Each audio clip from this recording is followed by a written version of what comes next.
I'm sure from next week, whether next week or next 2 weeks, we'll be having the online quizzes so that it helps all of us. That said, please also visit the LMS for a lot of information. I'll be putting some books there as well. So those who, okay. Now let me then start my projection. A few minutes and then I'll start.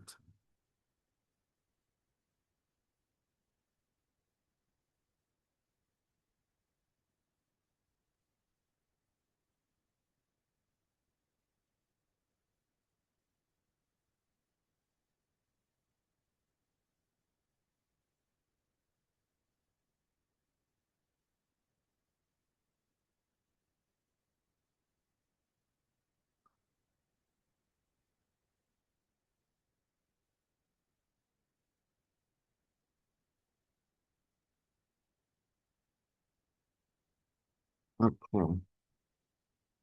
So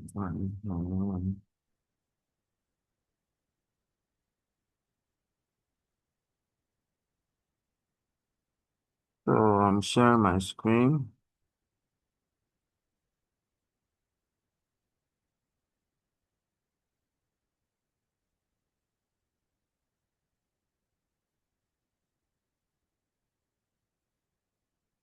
Please do confirm if you can see my screen. Yes, sir. Yes, sir. Okay. Um so we got here. I tried working on this. These are all.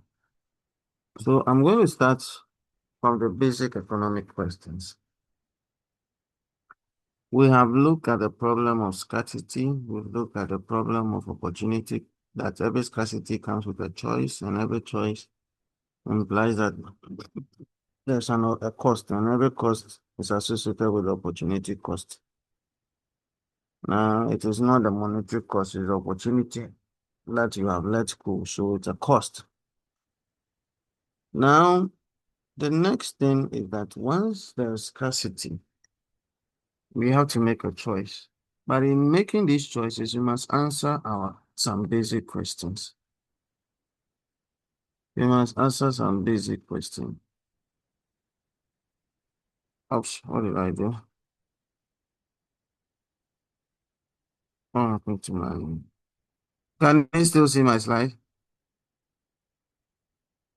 Yes, Yes, please. sir. Yes, please, we can see you. Yes. Okay. So I was saying that with it comes opportunity to ask some basic questions because we don't have all the resources. So first question that we always want to ask is simply, what system are we going to use to produce it? And the system will influence the type of production we are going to use.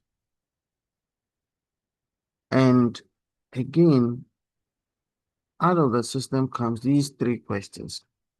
In some books, they have extended it to six, but you can find the six in all the three. So the question is what to produce.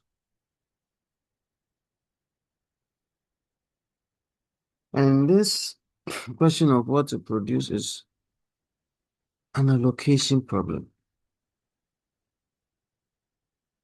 And when it comes to what to produce, which is an allocation problem, it's all about how do I devote my resources, right? How do I devote my resources? And here we are just looking at a decision on which goods to produce, what quantity are we also going to produce?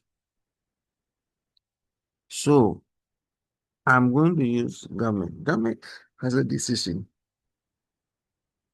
Am I going to go for consumption goods or capital goods? If you are in the US,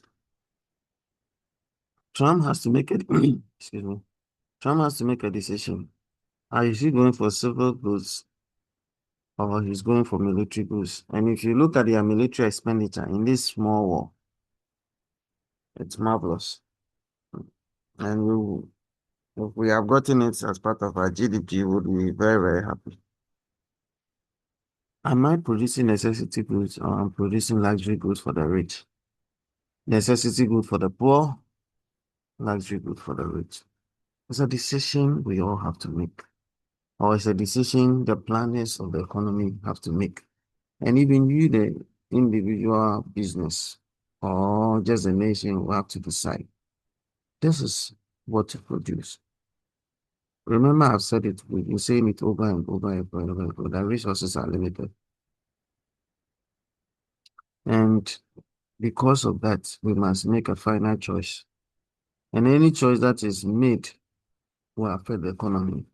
We don't use our resources just to produce one type of good. If we have the opportunity to produce more, why do we produce more? So every economy must, decide the combinations. And your choice or the manager's choice of that combination is based on the circumstance and then the objective of the economy. And as I've been saying now, Trump is going for war. He's fighting all over the place. He has an objective. He's not a fool, I'm sure. We all know.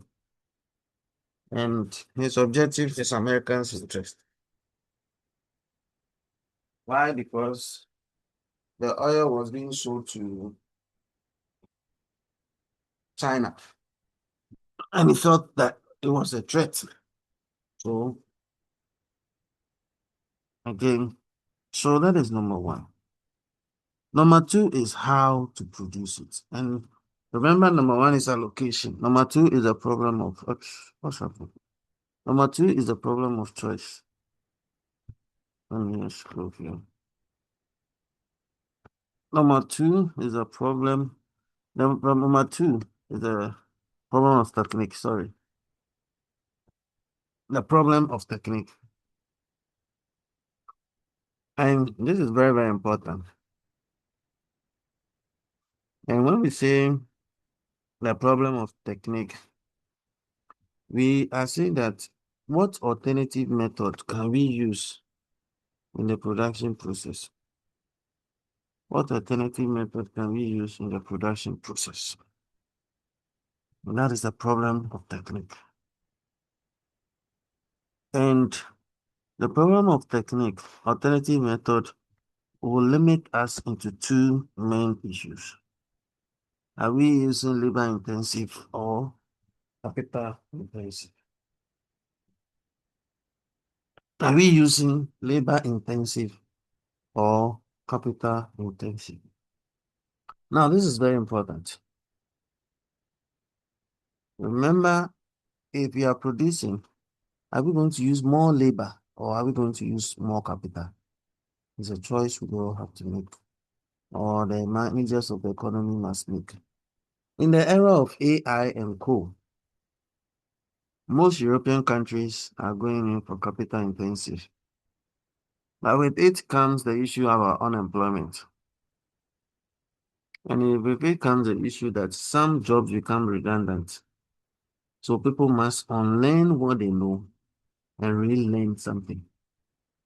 So labor intensive, very, very important. Now, labor it means you are using more humans relative to capital. Capital intensive, you are using more capital goods relative to what? Labor. When we say capital goods, we are using more of the AI, the machines, and the equipment rather than fewer humans.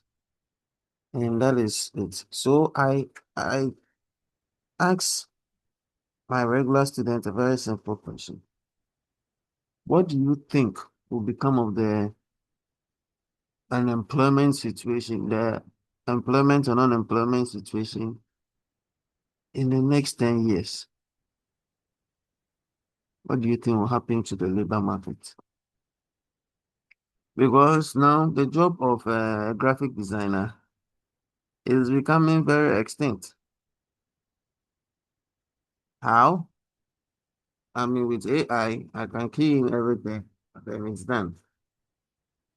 Maybe the job of a secretary is also at risk because now with AI, which is becoming intelligent by the day, I mean, they can pick notes and you can even program them to schedule your meetings and the rest.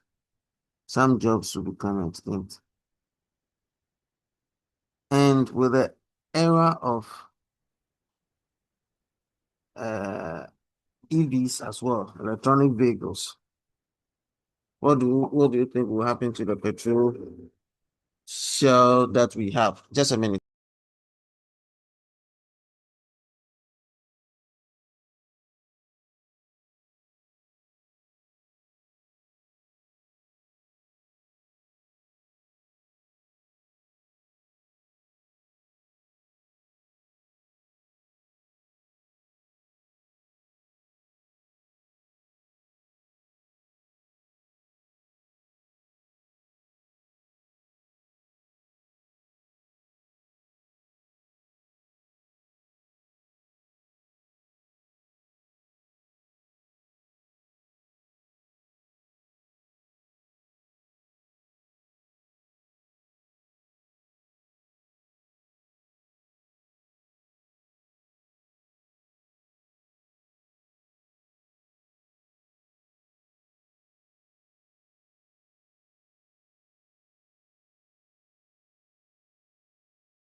Okay, so sorry about that. Um, so hey, what's happened to my screen? Just a minute. Please, can you see my screen? Yeah, we can see your screen. Yes, we can Yes, see your yes. screen. It's very unfortunate. I cannot see my own screen. Yes, hold on.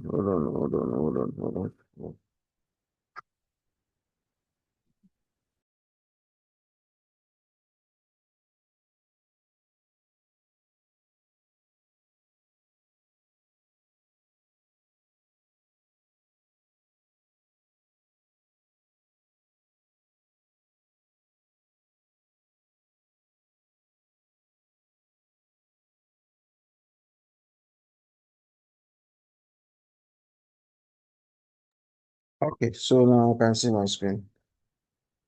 My screen went dead. Okay, so I was asking and I was talking to my students and asking them this question. In the era of EVs, what do you think will happen to the filling station at the fuel attendants in the filling station? Right? Because if 10, 15 years to come, we adopt the EV, then what happens? So we must look at that. Then, so different techniques of production. We are going to use more labor or are we going to use less labor? So that is broadly what we have to think about the techniques. And businesses are going for less labor. So it means that labor must channel its resources and it must channel its resources towards a very productive uh, skilled development. So that's a question for the future. And the future is tomorrow or today or the next few seconds from now. So please think about it. Again, the next question is for whom are we producing? And this is very, very important. Every nation must make a decision. Whom am I going to produce for? And that's the problem of distribution of national products or national resources. Are you going to say that you are producing for the benefit of the few rich or the large majority who are poor? And you situate this within Ghana. What do you think Ghana is doing? Is it building for the rich or for the poor? I want one person to, David, you are the rep. So, David, open the floor for us. Do you think we are building for the rich or for the poor?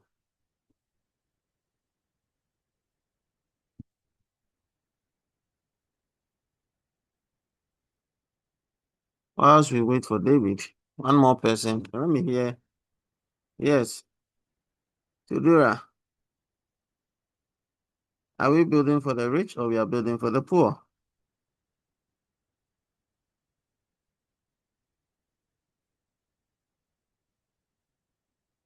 Oh, can you hear me? Please, can you hear me? Yes, Yes, sir, we sir. can hear you clear. Because everything was dead silent, so I thought I was by myself. Yes, Sir, Nyana, we are better we are building for who?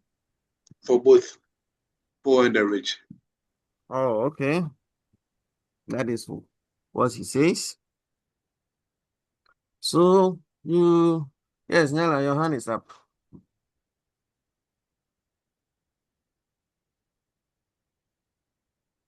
Okay. So you are looking at it and asking yourself these questions. And remember,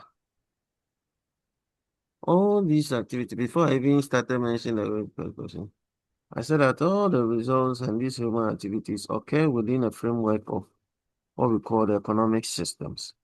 And what is the economic system? Basically, it is just the way we organize production activities and then the way we try to answer these questions.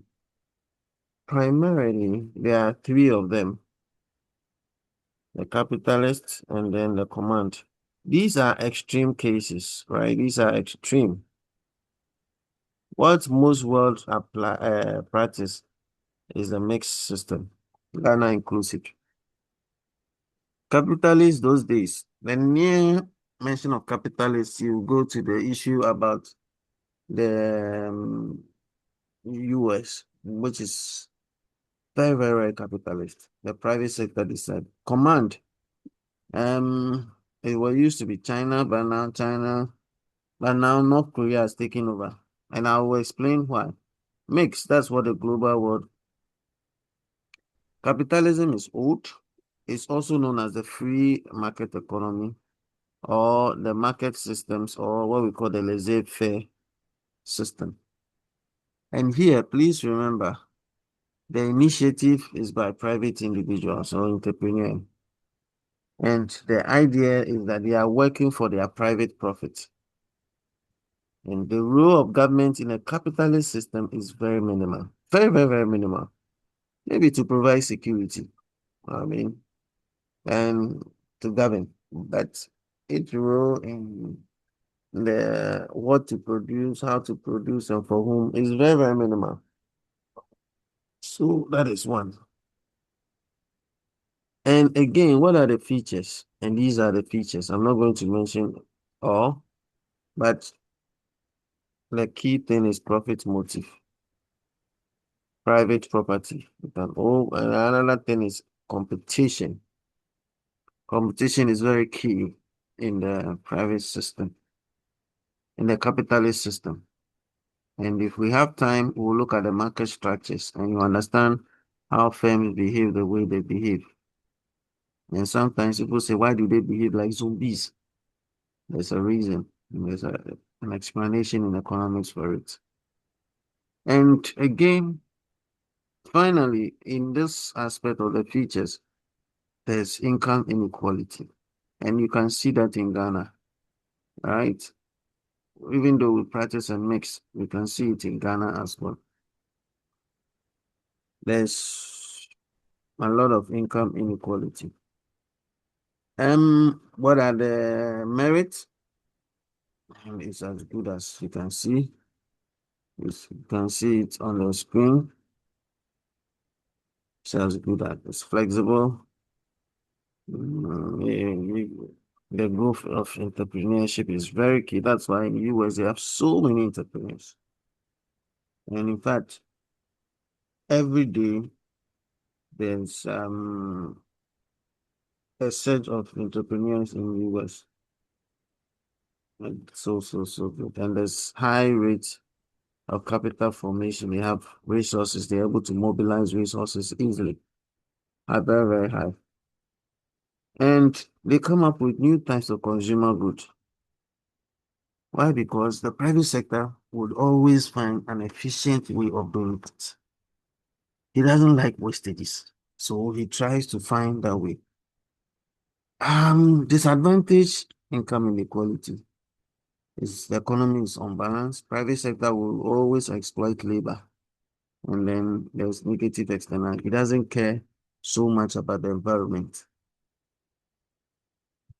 because he is only interested in exploiting and making sure he makes the profit that he needs to make. That is some of the disadvantages. There's more, so please go and read about it. And if you look at income inequalities, you can see the 10 richest people in Ghana control about 60 to 70% of all the resources within this country. I say the 10 richest, the 10% rich people control about 60 to 70% of the resources. So maybe the next one is the command economy, which is also known as the socialistic economy. And here, the state owns everything. The state owns everything. At one point in Ghana's life, we used to have a little bit of a socialist movement. Yes, Chumesi, your hand is up. Hello, sir. Hello, sir. Yes, please. Please, I would like to ask you, the command system, is it the same as totalitarianism? Not really. Not really. It has that feature, but it is not really totalitarianism. It has a lot of the totalitarianism features, but it's not that. By the way, class. Hey, somebody's listening. By the way, class, do you understand totalitarianism? Yes, sir. Sir. You may see, you ask the question, so No, you sir, we understand. don't The understand. class, Yeah. Sir, I understand totalitarianism. yes, because you asked the question, so I know you understand. What about the class? It's the class I was asking. No, we Okay, don't sir. We don't understand, Don't sir. understand, sir. You may see, they say they don't understand. I explain to them. Okay, sir, totalitarianism is a system of government in which government takes absolute control over the country's production, maintenance, and exchange of goods and services. Good. And that is totalitarianism. But here, it is not government taking control over everything. The private sector might be involved, but government has control over key resources and key production activities so that nobody takes advantage of it. And a typical example is the Nazi Germans. Those of you who have read or watched the movie Escape from Sobibor, those Nazi during Adolf Hitler's time. That was one of the things. And Wow. Stalin, I think, what's his name? Joseph Stalin, yeah, that guy. And sir, Benito Mussolini. Yes, Benito too was one of them. Was one of them. Please, those who do not know Those who have not heard of those ones, that's a thing. But in the command system, I mean, there's private activity, but it's very rare. So let's move on. So thank you very much, Messi. So this is becoming a thing of the past. A lot of the society, because how many of you have heard of Karl Marx? How many of you have heard of Karl Marx? Okay, so Karl Marx is a political economist. You see him in politics, you even see him in law. It's all over the place. And Karl Marx believes that he calls the book the Communist Manifesto. And what he says is that capitalism will be over where in the capital structure, I mean, there are two groups of people.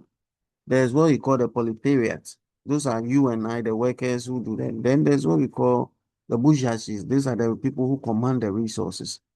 And the proletariat will finally, I mean, there's a lot of stages, but I'm just going to summarize it. The proletariat will finally come to the realization that the bourgeoisies are exploiting them.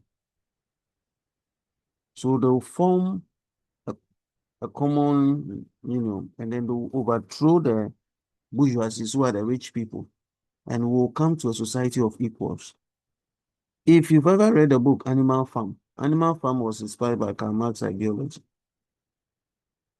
And Animal Farm is not just a book, it's a book about that. Where one of my favorite quotes in Animal Farm is all animals are equal, but some are more equal than others.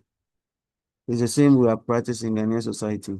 All Ghanaians are equal before the law, but some are more equal than others. True or false?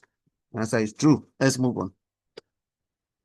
So please, as you read, if you read these things and you come to understand the economics behind it, you really love the course economics because it applies even from time of old to now. Everything we are doing is economics. Even the AI generation is all about economics. And just as I said last week, we have innovation economics, technology economists, and they are looking at the economic aspect of technology and how that is going to shape the industrial revolutions that we are seeing. How is it going to create unemployment? How is it going to create employment? How is that also going to change the way things are done? And how is the economy going to benefit from it? And how is that going to propel other technologies to be developed? So, new course. Let's move. So here there's collective ownership. We try to maximize social welfare. There's relative equality when it comes to income. Those are the features. And most of the activities are centrally planned. Remember, I said government has a major role, right? But the advantage is you produce for everybody. So there's little, which we all eat the same. There's balanced group. Elimination of private monopolies. Please take note of it. The word is monopolies. Where one private man wants to control everything and it tries to balance inequality, but even that, it tries to balance so that there will be equality. Even that, there's a problem.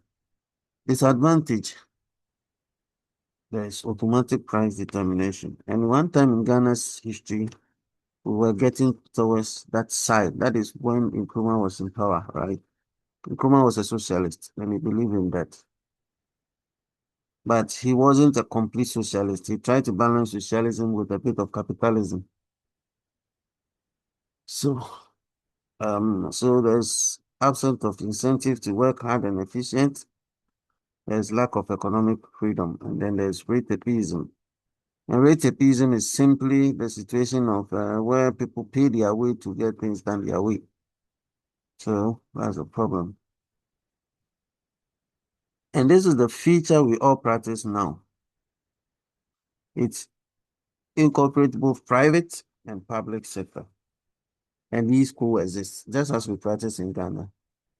So there's coexistence of private public, there's economic welfare, there's economic planning, there's price mechanism, there's economic equality. Those are the features. Remember, advantage, we are all getting there. There's what? Private property. You can own private property. There's profit motive if you're an entrepreneur, and then there's price mechanism. Demand and supply will determine price, not any individual setting the price. And in Ghana, some time ago, we used to practice a fixed exchange rate, where government set the exchange rate. But now we practice a more floating exchange rate system. So again, there is freedom. We can decide what to produce so far as it is legal. And there is supposed to be rapid and planned economic development.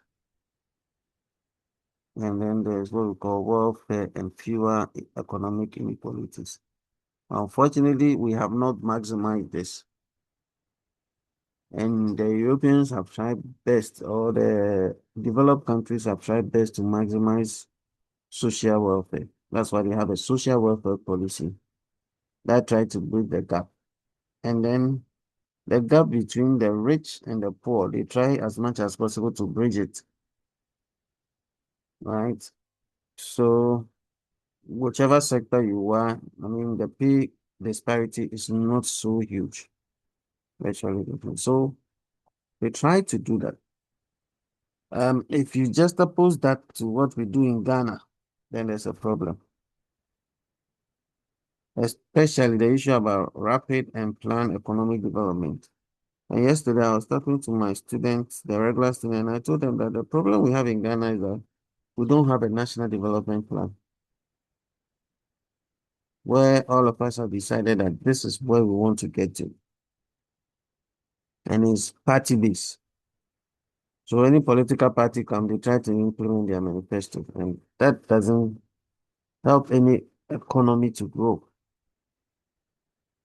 And what is the challenge with the mixed economy? Ineffectiveness and inefficiency sometimes. There is economic fluctuations, and that is key. And this we all know. So I am not going to talk about it.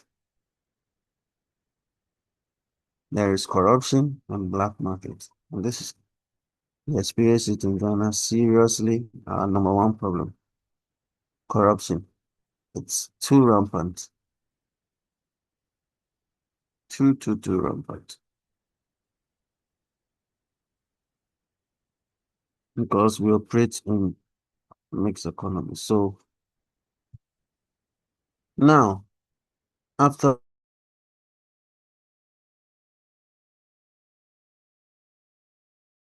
structure of the economic system, how they influence the economic system, I want to look at the last bit of it. Internet is unstable. I want to look at it and then I'll move. Remember, I am going to limit myself to only three institutions here. After that, I would move from the three institutions. Maybe with time, I will introduce the others, like the private, the foreign sector, among other, the banking system and the rest. But in our economy, we have these three people functioning.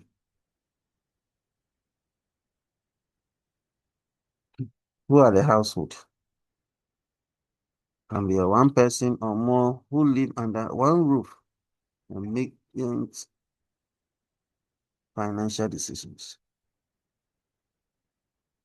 So that is how we define household in economics. You can be a person or a group, and you must live under one roof. You must make joint financial decisions.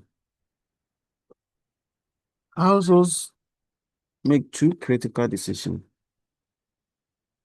They sell their resources and they buy goods and services. You sell your resources for money. Remember, the resources are what? Capital land, labor, and then the entrepreneur. The entrepreneur is even part of the household, but just that he's seen. So these people, household who have lands, they will sell their land or they will rent it out. They get rent. The household who have a lot of young people will sell their labor and they'll be paid wages. If you have capital as a household, you can give it out for an interest. Remember, I've taken away the financial institution. Subsequent, in the next 3 slides, excuse me, in the next sections, when we move on, we will see, I will start introducing these financial institution in the external sector. And we see how. Now, again, we have firms. These firms are the production units. They also make two decisions. They'll buy the goods and services. They'll buy the economic resources. So we all work for firms or businesses or what we call production units. Then they will sell their product to the same household who were working. That is why when you work in a manufacturing company or you work anywhere, you don't get their goods for free. Apart from, they'll tell you when you're at work, you can use the resource. When you leave work, you are not entitled to the resource. You can only buy those resources. Then we have government. And government is, you and I know, is the legal and political power. And they control or influence household and firms and then the market in general. Government would also produce public goods and services, right?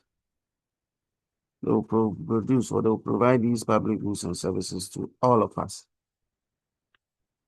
So hospitals, roads, other services. So these are the three major things.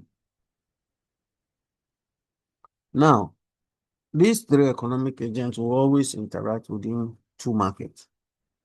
They interact within what we call the factor market and then the product market. And even underline. What is the product market? You can hear the word product. It means what goods and services are what sold or exchanged. Factor market. Here, economic units are exchanged for the production input. So in the factor market, that is where you have you and I. We are working because we had a job from the factor market. When we get our income, we spend it. So if you look at the economic units, I mean, if we make these assumptions, then it presupposes that we can go through what we call a circular flow, and this is what I want us to do. And I would come back to this when I'm looking at the macroeconomics. This is micro, soon individual units. Look at this. Household, you buy these goods, you provide labor and all this in the factor market. Firm uses your labor and it produces goods and services. I'm looking at the inner loop this way. And then the goods and services, you buy them. But when firm rents your services, they'll pay you wages, rent, or some interest. Then that interest becomes income to you. And the income you spend. And the spending, you spend it because you go to the goods market. You go to the goods market. And remember, a market is in economics, I think I've said it, a market is not a place. It's just an institutional arrangement where there is exchange of goods and services. So you and myself, we are in a market. right? And in that market, it's a goods market. Why? Because I am delivering it's a service market. Why? Because I'm delivering a service and you are buying the service. So since you are buying my service, you give me, I'll get revenue from it. That's why I'm paid. And you are spending. So you spend the money, you pay tuition fees. So it's a market, it's an institutional arrangement, it's not a place. So let's disabuse our mind that the market is a place. Please and please. The market is an institutional arrangement. That is why there's online market. That is why there's a physical market. So look at this. So you see that our whole life is made up of two things. Our whole life, if it's for the, it's just get the money, the income, spend the income. For businesses, is just get the revenue, pay for the cost of the people you need. And look at your life, and look at my life, and tell me if it is not true. If we make the assumption that how many Ghanaians save? Very little. Even if we save, the circular flow would be truncated in a way. But this is how our life is. Our life is income, expenditure, income, expenditure, nothing more, nothing less. Is it true? Is it true that our life is income and expenditure, income and Yes, sir. expenditure? Yes, sir. Very Yes, true. sir. Very true. Very true. Perfect. Very, very true. Okay. So that is how the economy, the whole life is. You get your money, and when we do macro to a certain level, I don't know how far we can go with it. I'll come and teach you marginal propensity to save, marginal propensity. And it is always assumed that whenever if you are a low income person, you spend almost 80% of your salary. If you're very low income, very, very low, then you are spending almost 90 to 100% of your salary. There's no savings. But for the rich, the proportion of their salary that they spend is lower.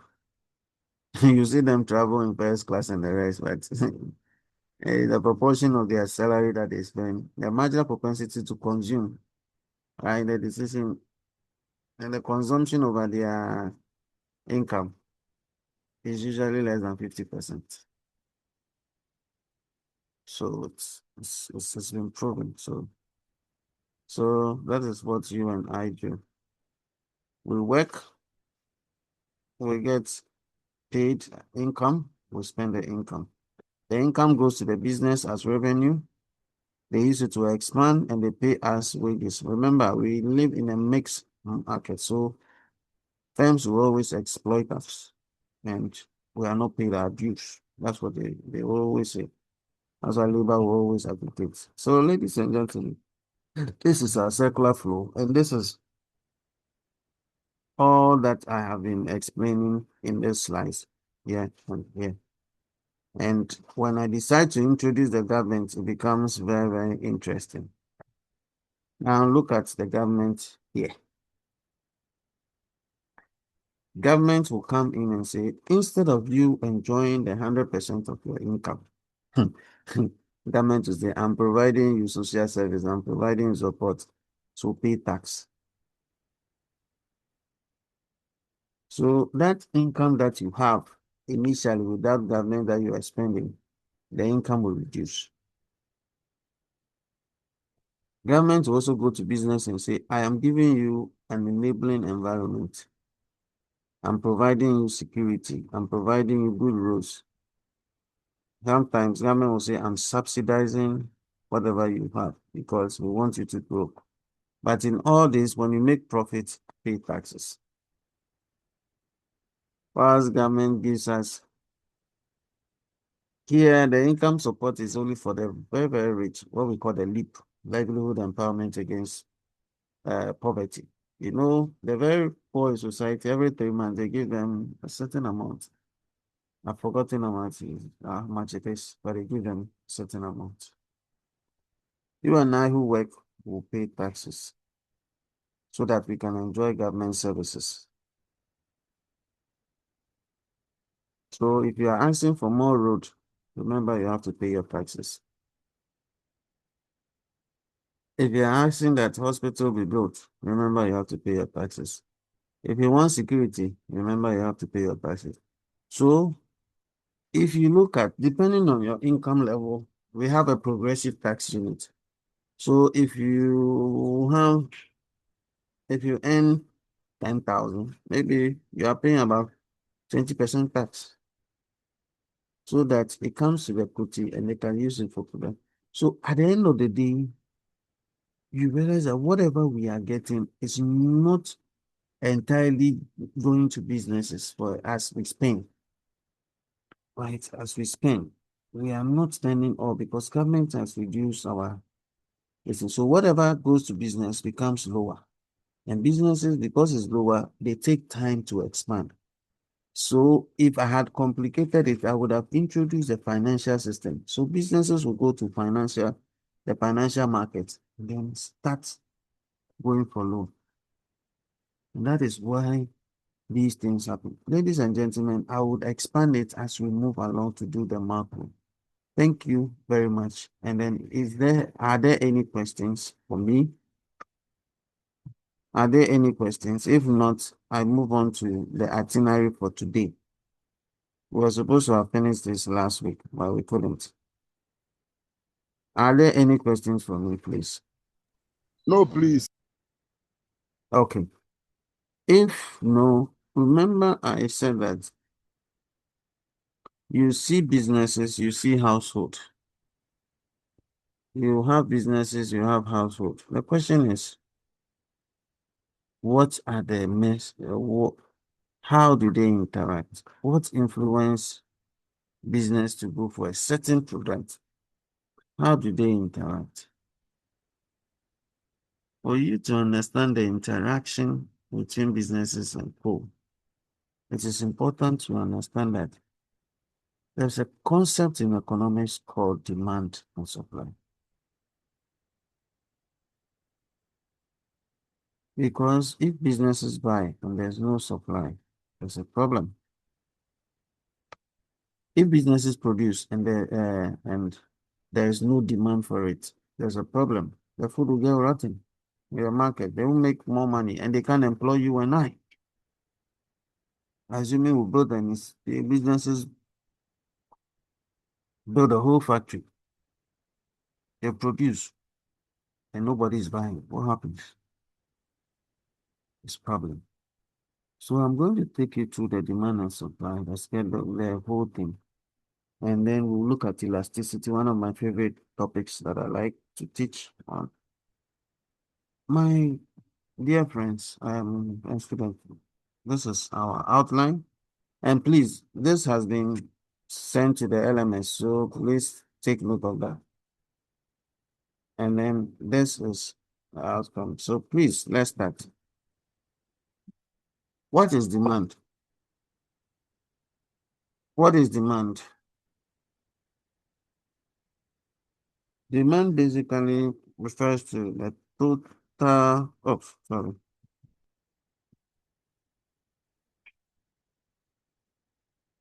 Demand basically refers to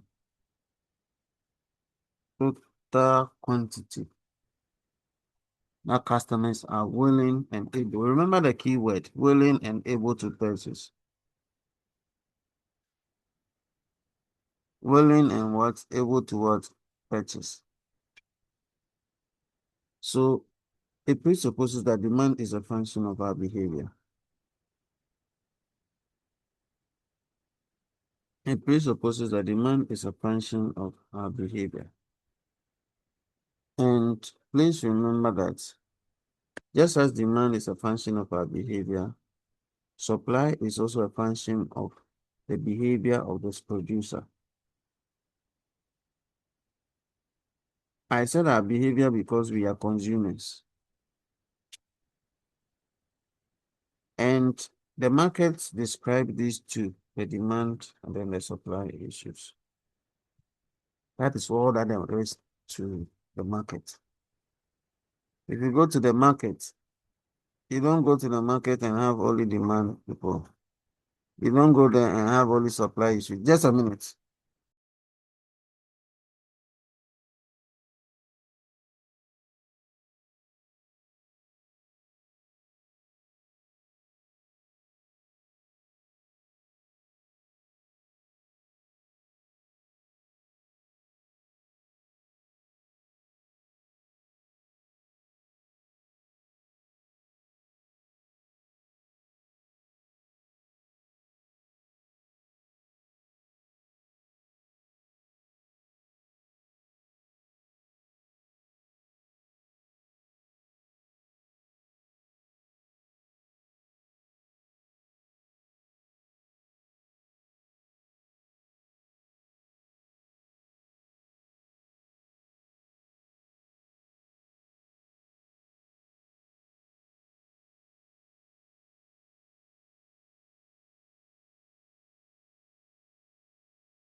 Yeah, so that's as I was saying, right? This is just a function of our behavior. And then our behavior is in this thing. So there's a supply side and then there's a demand side. Whenever you go to the market, and for the ladies who do a lot of marketing, you realize that whenever you go to the market, there are two people there. You who is going to buy and the person who is selling to you. So those are the two people in the market. Nothing more. So there's nothing more. There is nothing less. These two people, you who is buying and the person who is selling to you. Unless otherwise, you have somebody else in the market, which we don't know. So let's start with our first thing. I am going to take each market separately. And then after taking each market separately, I'll come back and then we would put them together and then we would understand the issues. Please, when it's 15 minutes to time, let me know so that I can close. You can go and have a bit of rest before you start the next class. So demand. Demand, there are two things you must look at. Is it a direct demand or is it a derived demand? We have explained the demand. Total quantity of goods that you are willing and able. If you define it without willing and able, it is wrong. So, because if I go to the market, I'm willing to buy, but I don't have the money, there's no demand. If I go to the market, I'm able to buy, but I'm not willing, there's no demand. Demand must have two things, ability and willingness. Now, demand can be either derived or direct. Direct means that the goods and services are for consumption, straight up, like food stuff. Derived is because the goods and services are used in further production. It is sometimes called intermediate goods. So, for example, steel. Steel is an intermediate good because it's used to manufacture automobiles. There is also a difference between quantity demanded and the law of demand. Let me ask this very simple question. If you like to eat your favorite, maybe fufu, and maybe a ball is 5 cedi or something, and then you go, and when you get to the woman, she tells you that I have reduced the fufu now. Instead of 5 cedi for one ball, it is now 3 cedis, and you have appetite for fufu. Mr. Lukman, what do you think you will do?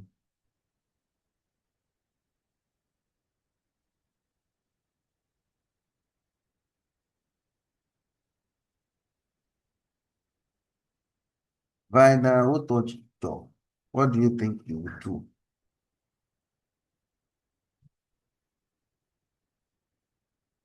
Yes. Nana Kojo Anderson, what do you think you will do? You go to your favorite fufu joint and the woman says, I have reduced the price. It is now, how many? It is now 3 cedis instead of 5 cedis. What do you think you will do? Theophilus Amu, what do you think we'll do? And I like this thing. I'll, Tia, I'll, you will do what? I'll just add one more to it since I like it. You will like it. Also, Yeah. you add one more to it. So what do you think? What have you experienced? When she reduced the price, you were going in for what? More or less? Hello, sir. More, more. I think it's more. You see, there's a behavior. Yes, there's a behavior we are trying to model. And that is what economists study. They study us And they tell us that there is a law, and that law has been there over the years. That law is the law of demand. If you hear me, they'll say ceteris paribus. All things being equal, all other things remaining unchanged. In fact, some years ago, I went for an interview. When I said ceteris paribus and I said all other things remaining unchanged, there's one guy said, one economist was on the panel said, yes, you have said it the right way. All other things remaining unchanged. The quantity demanded of a good increases with a decrease in price. Once price fall, people want to buy more. You take a look at it. So because firms know that, they'll come and say we are doing reduction sales. So if Hisense is doing reduction sales, by the time you get there, especially during Easter, Black, by the time you get there, the queue is as long as from Accra Mall to maybe the Polo Club, or from the campus to maybe P7. Why? Because at a lower price, people want to buy. And that has been modeled in a law called the law of demand. Remember, the law says all other things remaining unchanged. So if you define it without that, ladies and gentlemen, you are wrong. And I'll explain why. Hello, sir. Yes, please. Yeah, so I would like to know if we say all other things being equal, is it correct too? Yes. All other things being equal is correct. But I mean, at your level, those ones will leave it for the lower people to do. At your level, all other things remaining unchanged is the best. But if you write all other things being equal, all other things being equal, I'll mark you for it. But I mean, professionalism, this is how we state it. Is it okay? Yes, sir. Yes, Now, sir. one day you go and then they will ask you and you say it and say, who taught you? Maybe that time I'm a very, very big man somewhere. So this man, he has been bragging too much. And he taught you this. So you say it the way I want it. So that day I'll be asked when he says, oh, he taught you the right thing. Okay, so Well, look at sir. thank you. Look at this. So all other things will really not change. Why? Because things will definitely change. We don't live in a static world. And I will start doing the changes for you to see. And you'll be. The next thing is that this is the law of demand. Then we have quantity demanded. And quantity demanded, you must explain. Now, in all the explanation, remember, consumer must be willing to buy, must be able to buy, and there must be a given price over a given period of time. And I use the ladies as an example. I use ourselves as an example. For those of you who drive, the price of fuel is over a period of time. That is why economists, when they talk about quantity demanded, they use period of time. Every 2 weeks, price must change.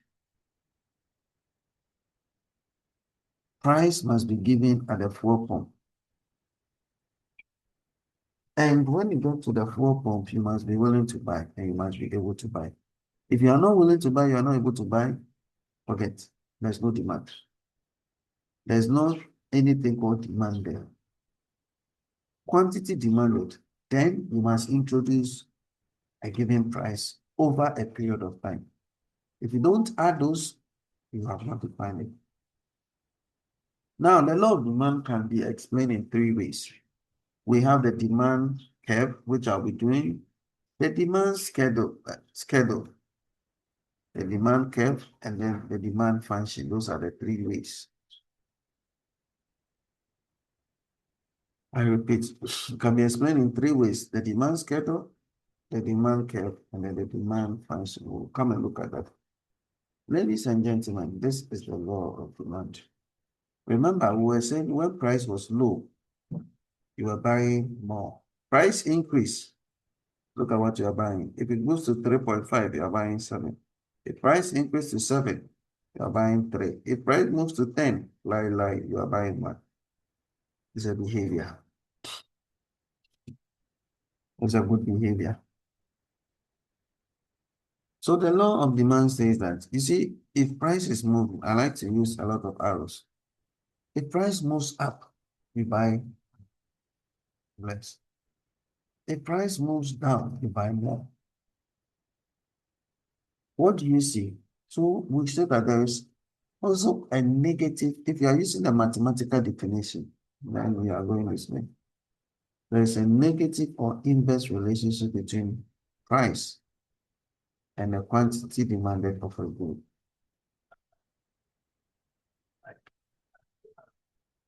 Inverse relationship, negative relationship. Why inverse? Why negative? Negative because if price goes up, you reduce. If price goes down, you increase. So this is positive. This is negative. And you know in mathematics, as they say, nege po is nege and po nege is nege. So that is why we say it is a negative relationship. And you know, as rational consumers, the price moves, you move. So it means that the demand curve is what? Downward sloping. Ladies and gentlemen, this is a schedule and it confirms what we have been doing. At price 4,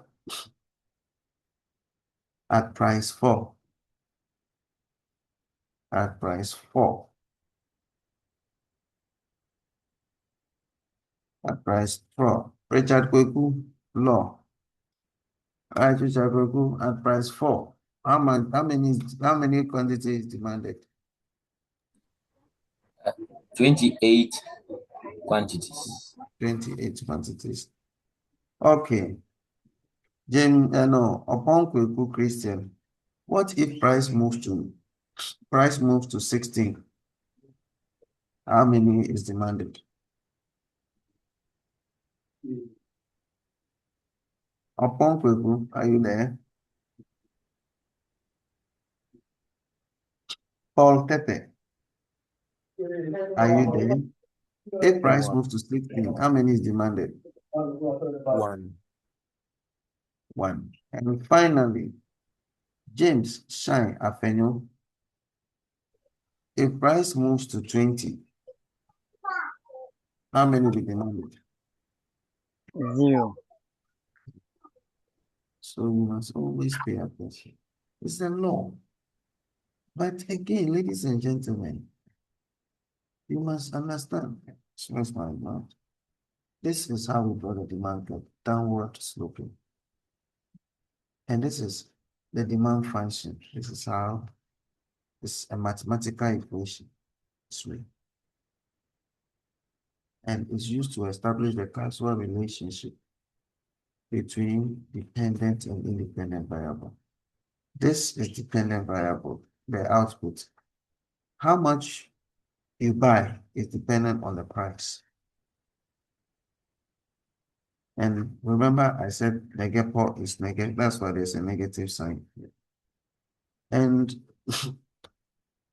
in fact, as you do economics to the higher level, it becomes, especially the micro macro, which is the foundation of economics, becomes purely mathematical. So it's difficult to have economists who doesn't like math.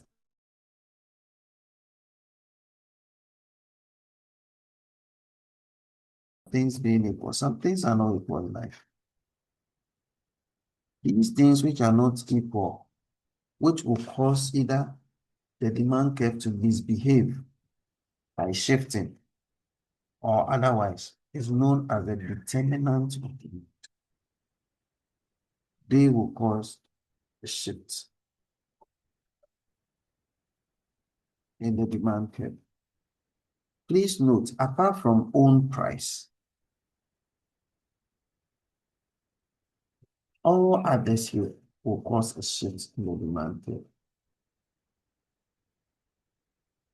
Now, if the demand curve shifts to the right, it's in the notes though, but I want to say before I get there, if it shifts to the right, we say that there is an increase in the demand curve. If the demand curve shifts to the left, we say there is what? A decrease in the demand curve. Please take note of that. Very, very, very important.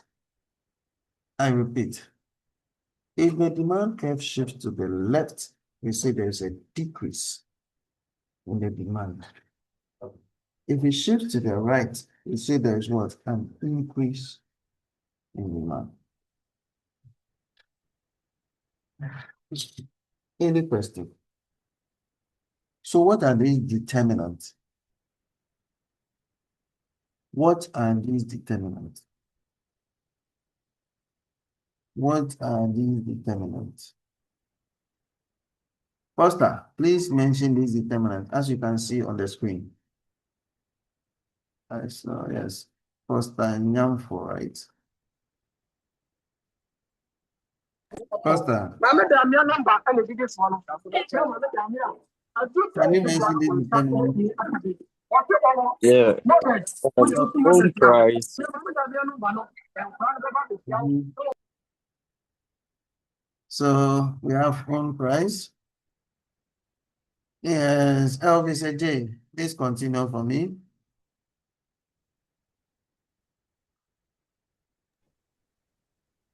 home price, Mhm. income of the consumer, Okay. price of other goods. 1. Complement. 2. Substitutes. Mhm. Taste and preferences. Okay. Expectations of future prices. Mhm. Advertising and distribution of income. Okay. So apart from own price, all these will shift the demand curve. It's Yeah. in the notes, and I am going to start with one after the other, and you will understand, and I'll be asking the question. Number one, I want to find out from you. Number one, when we say price of related goods, we will have two types. We have what we call complement and substitute. Complements are used together. They are goods that are used together. Complements are goods that are used together. They are consumed as a pair. You cannot take one and leave the other. For example, a vehicle and petrol.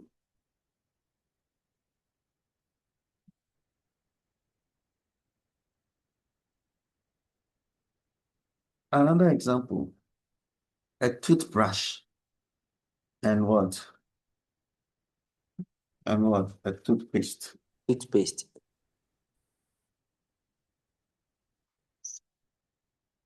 Another example, a pen and either a book or any form of paper. These are complements. Then we have substitute. Hello, sir. Yes, please. Please, can you say cement and iron rods? Or cement, stones and sand? Mm, But it doesn't come out clearly. So when you say that, it is because stones and sand, you can mix them. You can have, when you are building, you can have, when you are making the block, you don't need stones, right? Again, it will depend on which industry you are looking at. But you know that as for vehicle, apart from now that EV is coming, well, vehicle and petrol, yes. So yours, we have to think in between before we accept it. So please, let's take those ones that we don't have to think too much to accept. Remember, the examiner like me, I'm going to mark over 100 and something scripts. So the obvious ones are easier for me to mark. Yep, thank you. The next one is substitute.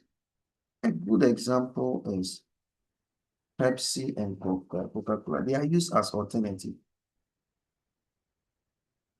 Pepsi and Coke. Another one, apart from Pepsi and Coke, is what is what? As my students will say, Bell Cola and Biko Cola. Bilo and what? Bonvita, Nido and Cowbell. Nike and Adidas. So you see, they are substitutes for each other. Now I'll come and we will look at the economic implication. But let me ask you this question. If you go to the market, yes, Maxwell. Please, can we say this one, Guinness malt and better malt, or Guinness Yes, malt and Bell malt? yes, you can say that. Guinness malt and then special. Is it Bell malt or special malt? Anyway, I will say that yes, because these are multiple. But look at this. If you've ever gone to the market, when the goods are used as alternative, the price differential is not so big.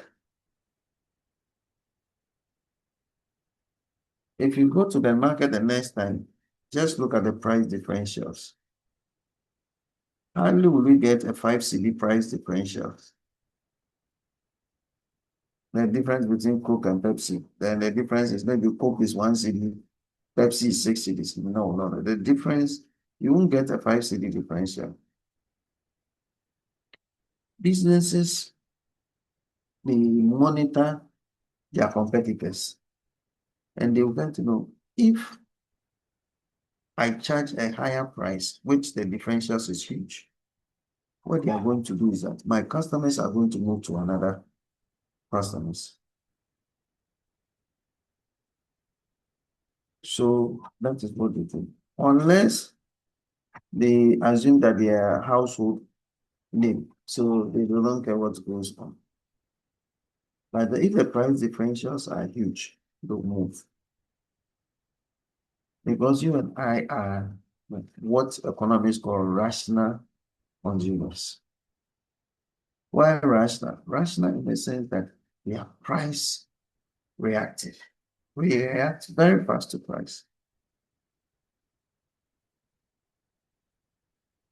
But for some of you, those who drive, you are going to start oil not because of anything, because your favorite fuel station, the price is higher.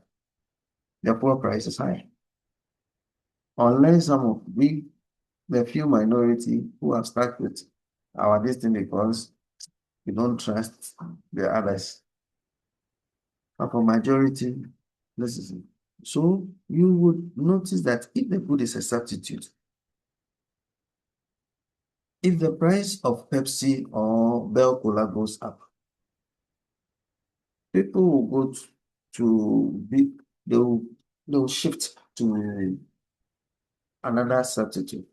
If they assume that they are all normal, they are all goods that they enjoy, why would you waste time here? And check your life all the time. Since you are mature students, some of you will be having parties, you'll be having outdoor and the rest. The reason why you are not using certain products is because they are expensive. Two of us. So let's say you want anything drink. You have Guinness malt and then Bell malt, right? Or special malt. Why are you not using Guinness malt? So you go, oh, Guinness malt, how much is it? Bell malt, how much is it? Special malt, how much is it? They are all malts with malt. Let's go for this malt. So it tells you that if the price of one increases, the quantity demanded of the other will also increase. In the case of complements, if the price of cars are increasing, the demand for fuel will decrease. Why? Because people will not be able to buy more cars. And once they are not buying more cars, they are not consuming more fuel. So this should take it. Again, yes, Eric, your hand is up. Yes, Prof.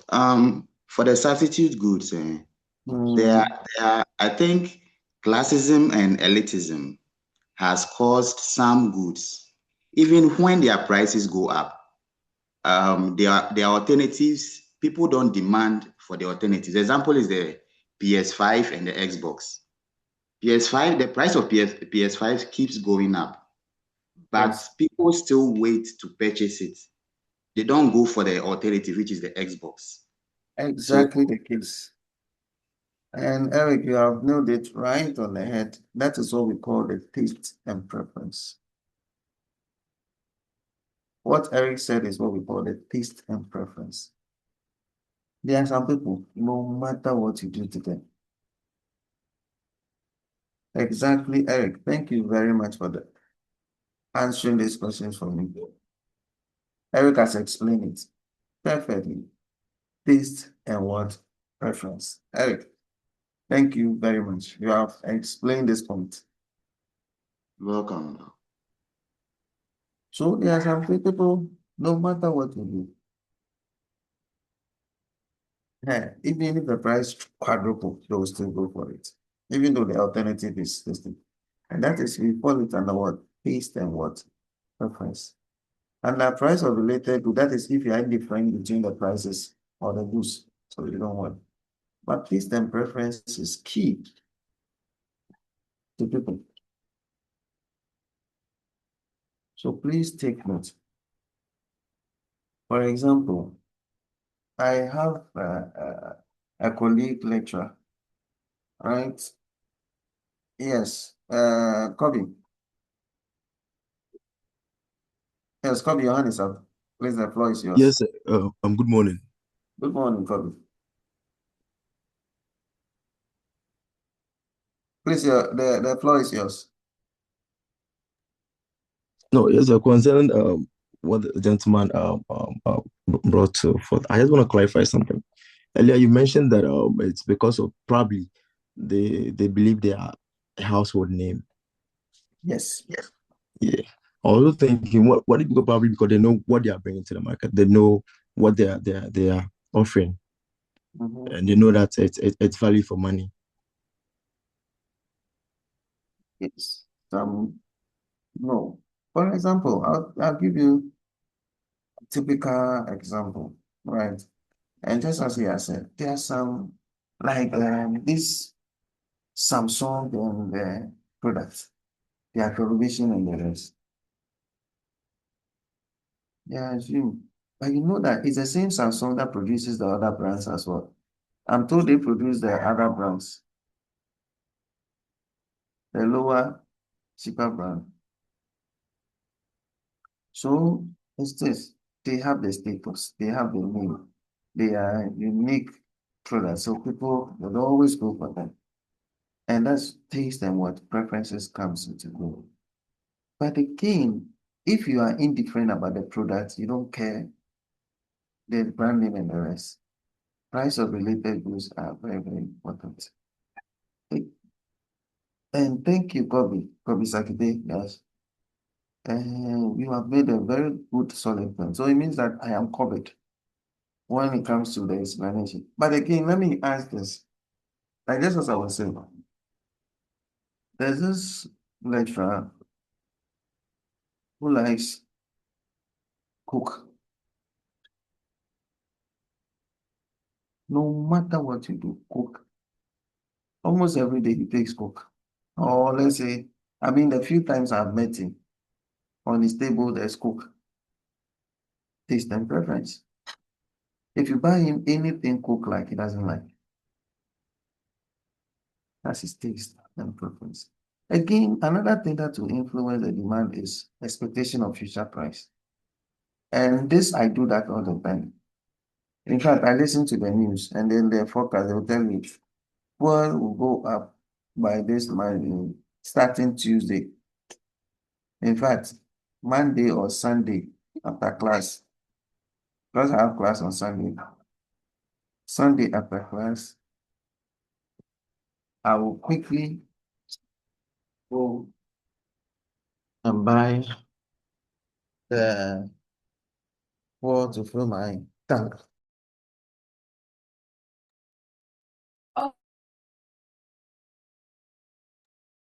I'll quickly go and fill my tanks on Sunday. At least let's do that. So if you expect future price to increase, you buy in readiness for the future price. So if we expect future price to increase, the demand will increase. If the price is increasing tomorrow, the demand increases today. When I was a kid, when they are going to announce fuel price, the next thing that day, we'll go and buy, we have this for 4 gallons. My father will say, let's go and fill the tank, those gallons and put it down. I mean, that will cushion you for a week or two. So you have expectation about the future. If you expect prices to fall tomorrow, even if you are the lowest bar, you will still wait for tomorrow to come so that prices will fall so that you buy. One of the things I want us to look at is income of the consumer. And the income of the consumer will depend on these four things or four things. I will only explain the two, and the other two, I'll ask you to go and read about them. But it depends on whether the good is a normal good or not. It depends on whether the good is a normal good or not. Now, when we say a normal good, what is a normal good?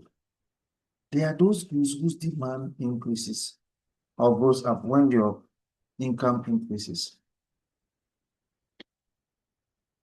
There are some goods you are not buying not because you need, because to you they are not normal goods. Why? Because your income has gone up, and I mean you don't see them as any good goods. So you are consuming it because you have a lower income, not because of anything.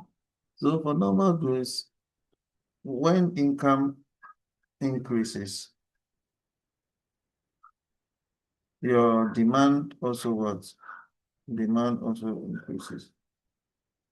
Then there is what we call an inferior good. What is an inferior good? Inferior good, when your income increases, let me use Y for income, your demand decreases.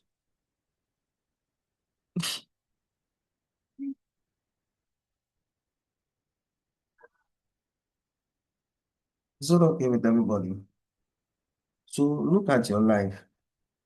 And these are individual specific and household specific.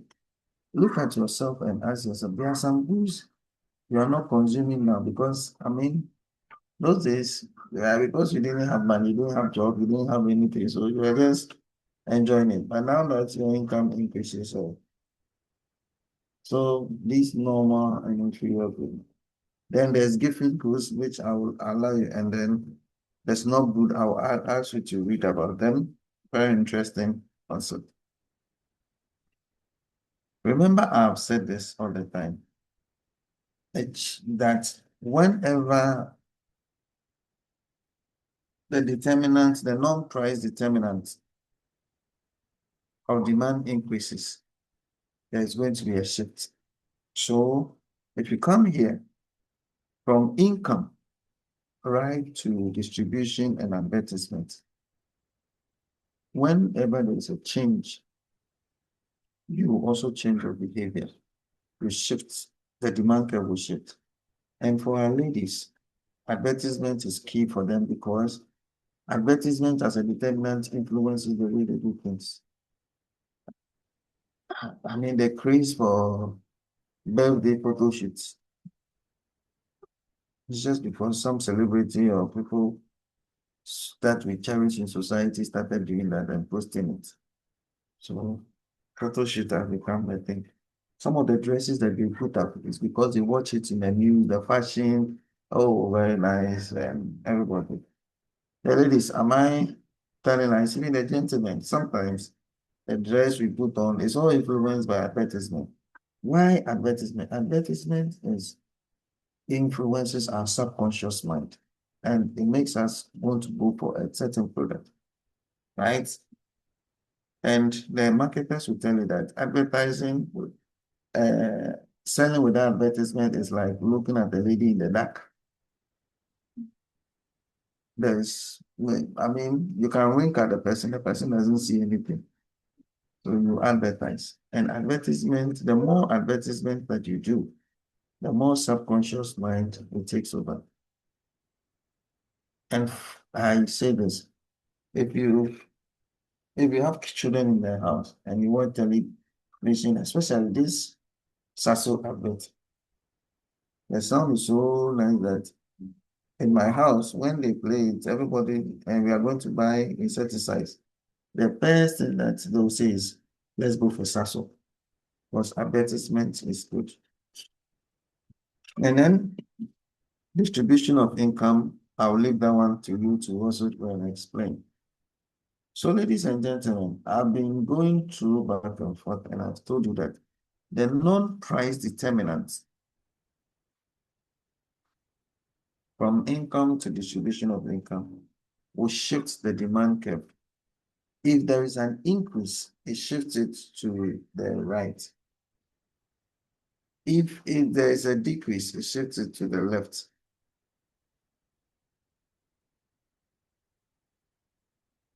Any question? Now, what about a movement on the line? A movement from A to B is not a shift. It is just a movement. And this come about if the price of the good increases.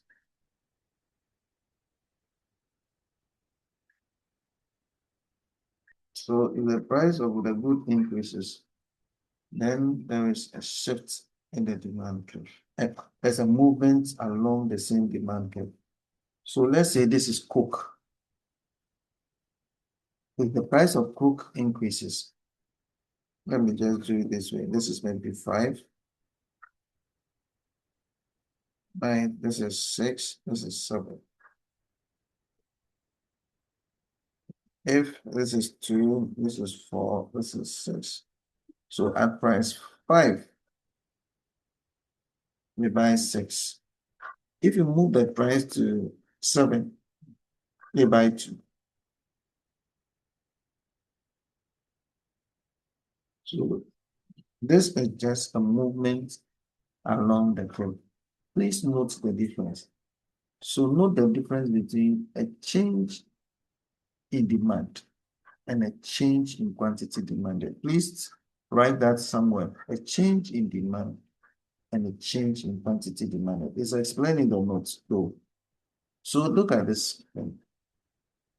So a change in demand is not the same as a change in quantity demanded. I've said it over again. Higher price will call a lower quantity demanded. I'll move here. This here. If the prices are increasing, you will demand less of the quantity. Please note, if the prices are increasing, you demand less of the quantity. Prices are increasing, you demand less of the quantity. And that's how it is. And remember, a change in the determinants of demand causes a change in the demand or a shift in the entire demand curve. Please take note of these two, this and this. A change in demand is not the same as a change in quantity demand. A higher price causes a lower quantity demand. And again, a change in the determinant causes a change in the demand or a shift in the demand curve. Please take note of that. And then we move, and this is a shift in the demand, and this is an increase in demand, and this is a change in demand. This is a change in demand. And please note what happens. Whether a change in demand is because people want more of the good. So for this same price, it will be somewhere here. For this price, it will be somewhere here. Because the demand has increased, you want more. And so it's the same curve. Let me summarize it. In summary, you can read on the screen. Let me just give you a minute to read on the screen. In summary, what do we say? Somebody should read for us. Let me see who will read for us. I can see Justice Ahin. Justice, can you read for us?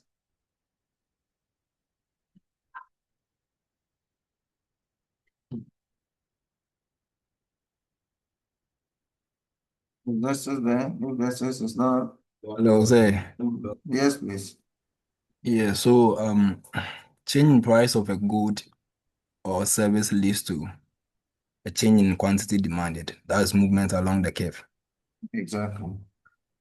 And also change in income, preferences, or prices of other goods or services leads to change in demand. Good, good. So please take note. Richard, your hand is up. Sir, please, I have a question. Please do ask. I wanted to know, how will you know that there is a change in demand as per the using a graph? So using a graph, how will you know if there's a change in demand? So this is a change in demand. The demand curve will shift. So look at this. Let me draw it this way. I hope you can see my drawing. If there's a shift, a change in demand, the demand curve will move. This is a change. The change can also be an backward, a decrease. So this is a change in demand. This here, A, is a change in quantity demanded. Change in quantity demanded. B is a change in demand. Please, have I answered your question, Richard? Yes, sir. Okay. Thank you. So anytime the curve shifts, that means there's a change in demand. Anytime there's a movement on the same curve, then we say there's a change in quantity demanded. Hello, And yes, please. please, could you I wanted to ask a question about the same change in Yes, please. change in demand. I would like to find out from the graph, you can see that the commodity DA and there is a DB somewhere over there. Does it mean that there are different products? No, it's the same product, but people want more of the product. So the DA is just, this is the initial one. A means A is a starting point. Okay. If we're having a normal class, I like to use DO, D1, and the rest. Initially, in the market, this is the demand for tomatoes. Let me show you something. This is this is the DA. The highest one. Initially, this is the demand. Then we woke up in the morning and then people in Sige, Ada have harvested more tomatoes. What do you think will happen to tomato supply? There'll be more. Or let me know if we use, that's a supply side. So let's go. We wake up in the morning and then there is news on the radio that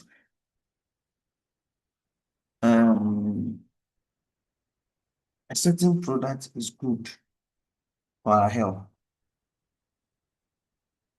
Maybe they say now we have to brush our teeth with charcoal, right?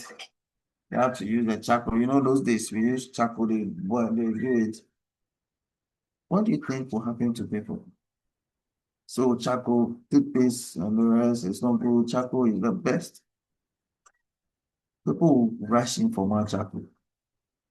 So what is going to happen is charcoal price has not increased.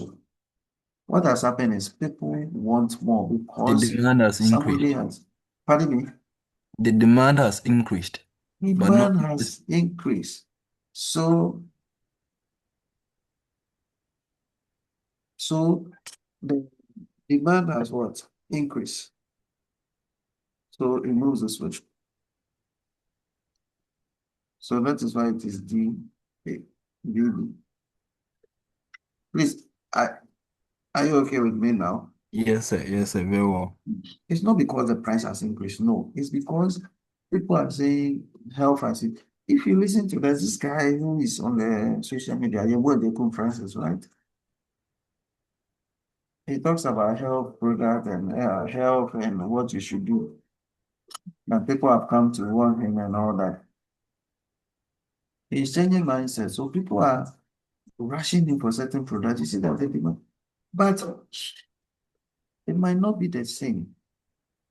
Let's assume one day you go to the market and there wasn't rain. So, or the rain has destroyed most farms. You want to buy tomatoes. Because you don't have a lot of tomatoes, what will the tomatoes seller tell you? You will do what? What do you think she will do? You increase the price. So, let me even not go to the tomatoes. Why do I always want to mix? Let's assume that you go to the market and the price of a certain good has increased. What do you think will happen? You are still here. This time is the price which has increased. So if you were here, you move to what? Here. So please note, when the price of the good increases, you are just moving on the curve. When the demand increases, it shifts. So ladies and gentlemen, just as I told you, I'm going to end very soon. But the impact of income, I have said this all the time. Higher income, you decrease the demand for inferior good. I've said that all the time. A means that is the starting point. You had the demand curve A. Higher, inferior good, you reduce your to D. Yes, Theophilus. Hello, sir. Yeah. So I will also say that sometimes when the demands increase, the quality also decrease. What about that one too? Yes, because we know at your level, I don't want to bring complications. Okay, sir.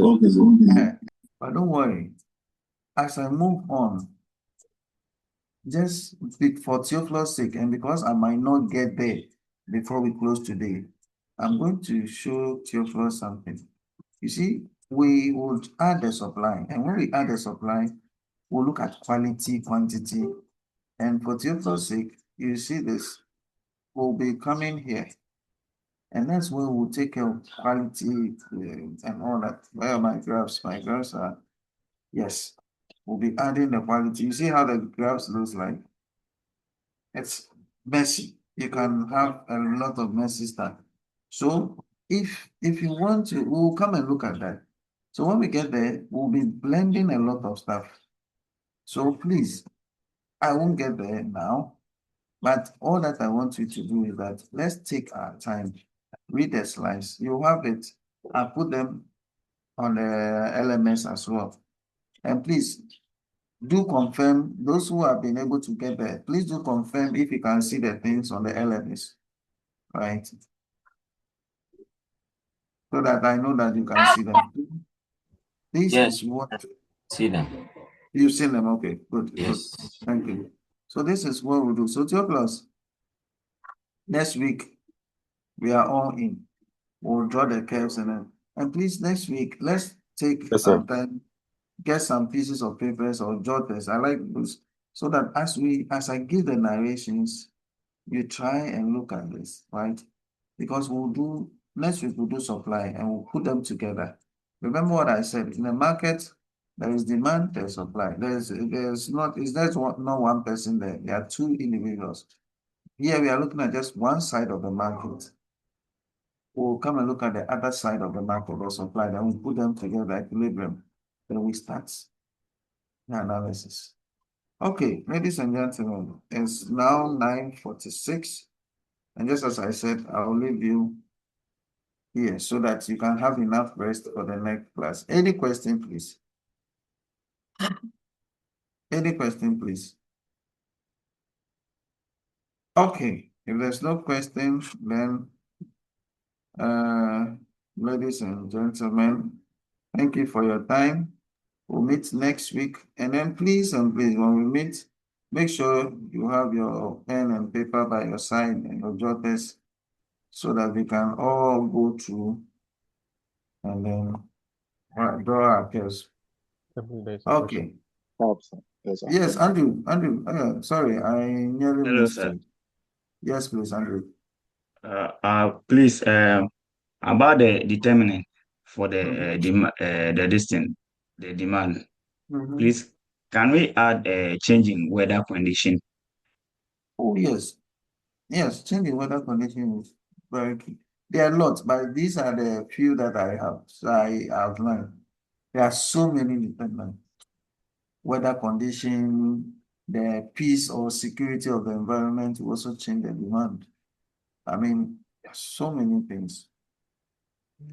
So, Okay, you're thank you. right. Yes, no, yes, thank you. And please, the point I've written there is not all inclusive. There are lots that can be captured. So please, you can read. And when I start putting the other resources there, the material, the books, you see that if you have time to read, you would come to appreciate that there's more. Because that we can't capture everything. Thank you. Any question again? Okay. There's no question then. Gentlemen, I want to please have a best of the day, and I'll see you, God willing, next week. Bye-bye.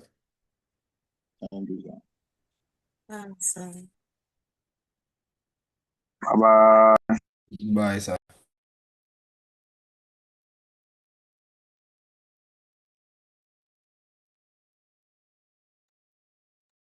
Yes, sir.